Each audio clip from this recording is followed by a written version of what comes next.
streamer, the great chess player, against Magnus Carlsen, the grandmaster, the highest rated player of all time, the father. He has the black pieces in this one. Yeah, two very multi-talented players here. Magnus starting with the Sicilian defense. That normally shows that he's up for a real scrap, a real fight. These two have a lot of history. They've played hundreds of bullet games against each other, some blitz games too. Daniel Naroditsky, popular commentator, chess personality. He's played the open Sicilian now, bringing all of his pieces out. This is a very old variation, actually, where you trade off pieces with white, you get ready to push your pawn forward in the center and create a nice square for your pieces. Often the white queen comes out as well in the near future to attack loose pawns.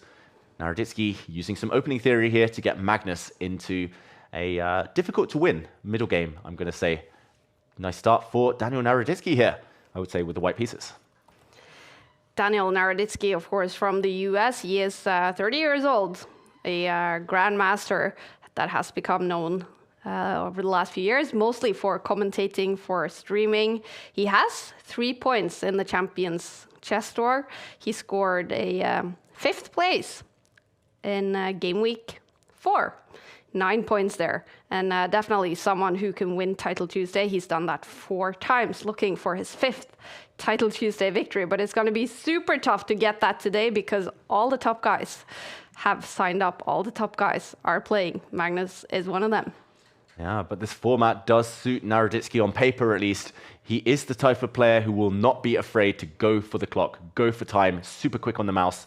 Very, very practical. He's got lots of tricks up his sleeve. He's really going for Magnus here as well. Rook takes knight is a potential sacrifice.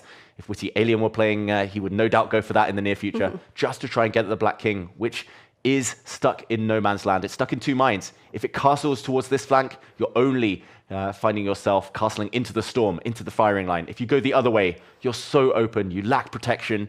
Magnus, what is he going to do? He needs the queens off this board. But Daniel Naroditsky is not going to make it easy for him. The eval bar says level, but in practical terms, this is such a nice position to play for white, as long as the queens remain on. A queen trade, just like earlier, and this could turn. Although a queen trade now would come at the cost of a pawn for black, and he doesn't go for it. If the white rook had taken a pawn, the black knight would have stepped back and kept it locked in. That would have been a blunder for Naroditsky. Instead, the queens do come off, and now Magnus, using his rook to defend a pawn, will put his king in the center and try to outplay Naroditsky in an endgame.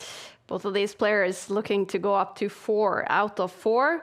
Hans Niemann is already in a winning position in round 4, but he lost in round 3. Hans Niemann, he has already taken a loss this week. He won game week 5. What will happen to Hans Niemann in game week 6? Magnus Carlsen is definitely hungry to win game week 6 and take his first Title Tuesday victory for his little son, born on September 27th. Ooh, and a flashy move just as we jump back into the chess. This is not a blunder, it's not a mouse slip, it is a knight sacrifice. But if the knight is taken by a pawn, the white pawn will recapture, and there'll be a discovered check against the black king. That would give the white pawn time to not only take that pawn, but take the bishop afterwards. And that would lead to a very level-looking endgame. This knight is menacing, it's threatening some forks, it's threatening this pawn as well. So Magnus might be inclined to take that piece off the board. You don't want to blunder knight forks. That's the rule. That's rule 101 of blitz chess. Knights are so tricky. And there's another fork over on this side as well. Knight into this square with a check would profit from a pin against the black rook. Magnus might just be forced to take this knight off, maybe even with the bishop. But that's a beautiful move from Naroditsky. That has slowed Magnus right down and asked some very difficult questions. These two have played a lot against each other online, correct, David? So many times. I've lost count. During the pandemic, I pretty much spent 6 months watching these guys play bullet every night. Oh, and it's a blunder from Magnus Carlsen. Just as we said it, I mentioned that was a fork against the king and against the rook due to a pin. Magnus's first blunder as a father. And Naroditsky, we talked about how they've played a lot. He has beaten Magnus a lot in bullet. But now he needs to do it again. He should be getting this job done. He's got so much time, under 3 minutes now. Should be enough. Rook versus bishop, that is the material advantage for him. But there are open lines, that's the key. The white rook is going to infiltrate soon. And Magnus is in huge trouble. What is the big issue for Magnus right now? It's material. His bishop, long-term, will not compete against a white rook. If the black rook ever gets traded for one of white's rooks, it's going to be easy for Magnus. He'll use his rook to gobble up all the black pawns. So for Magnus, it's keeping his rook on the board, keeping all his pawns protected, trying to keep the white rooks out.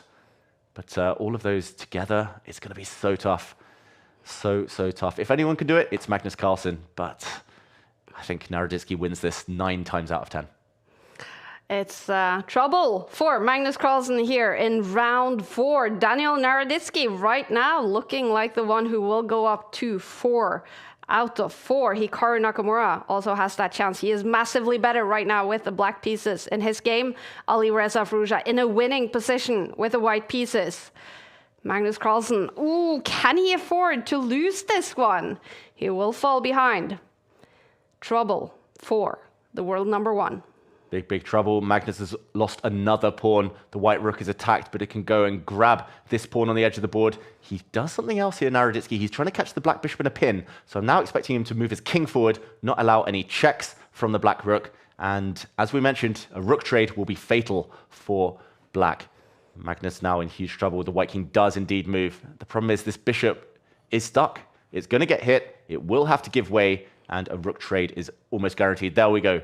Rook's coming off the board. Magnus relying on a fortress. We know what he thinks about those, but it's not going to be enough. There's too many pawns on this board for black to have any real hope of saving this game. The white pawns are going to start advancing as well, create a passed pawn.